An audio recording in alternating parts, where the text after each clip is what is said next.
My mother's hand shook as she slid the paper across the marble island. 2 days. That was all they were giving me to leave the house my grandfather left behind. The mansion still carried the scent of lemon polish and old money. My father didn't bother sitting down. He hovered nearby, already savoring what he thought was a win. They believed everything was finished, sealed, irreversible. I remember the exact moment I stopped being their child and became an obstacle. Once, I thought they loved me, or at least the version of me that stayed quiet, obedient, and useful. After boarding school, when my grandfather took me in, he used to say I had my mother's eyes and my father's patience. He was wrong about the patience. My parents only showed up on holidays, smiling for photos in rooms they'd never paid for, acting like generous benefactors. When my grandfather died, they cried louder than anyone. In public, they held me close. In private, they counted what they thought they'd soon own. The will was read on a Tuesday. The house, the accounts, the company shares, all mine.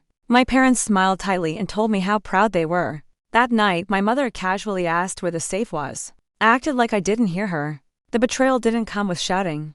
It arrived quietly. Documents shifted. Locks were changed. Staff schedules were rearranged. My father's lawyer started replying to emails meant for me.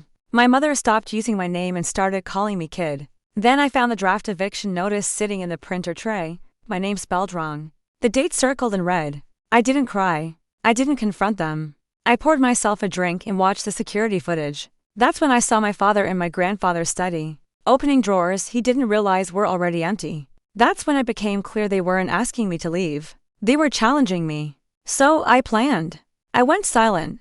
I packed one suitcase and let them believe I was afraid. I listened while my mother lectured me about the real world, and my father explained how expensive life is. I nodded. I thanked them for the 2 days. Then I opened the safe. Inside wasn't money. It was proof. Trust amendments, a recorded affidavit, emails, dates, signatures. My grandfather had seen this coming. He always did. He left everything to me. But he also built safeguards clauses triggered by pressure or forced removal by immediate family. There was also a name, a woman who had witnessed the final documents, a retired estate attorney, sharp, loyal. I called her. She told me she'd been waiting.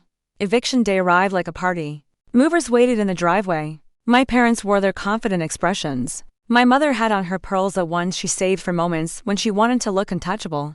They told me to be gone by sundown. I asked them to sit.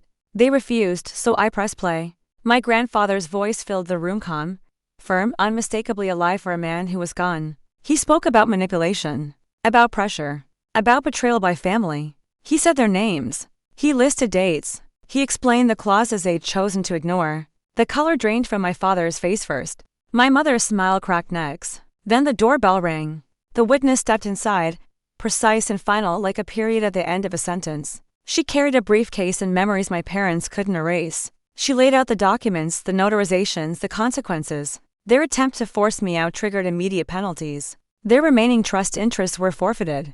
Their access to accounts was frozen. The company's shares reverted back to me temporarily at first, then permanently after review. The movers watched from the driveway as the house changed ownership again. This time without any doubt. My mother tried to speak. I raised one finger and stopped her. I told them they had 2 hours to leave, not as owners, but as guests who had stayed too long. I reminded them the cameras recorded everything, and that the affidavit included instructions for prosecution if intimidation followed. My father finally sat down. It was the first time I'd ever seen him look small. They didn't argue. They couldn't. They collected their coats beneath portraits they'd never earned and walked out into a driveway that no longer belonged to them. My mother stumbled and her pearls scattered across the stone. I didn't help her. When the door closed, the house seemed to breathe. I stood alone in the foyer and felt something settle, not joy, not revenge, but balance. I didn't destroy them. I simply returned them to the size they had chosen for themselves. That night, I slept in my grandfather's room. The safe remained open, empty. Its purpose fulfilled. People think revenge is loud. It isn't, it's exact. It's patient. And when it arrives, it doesn't shout. It just closes the door behind them and lets the silence finish the job.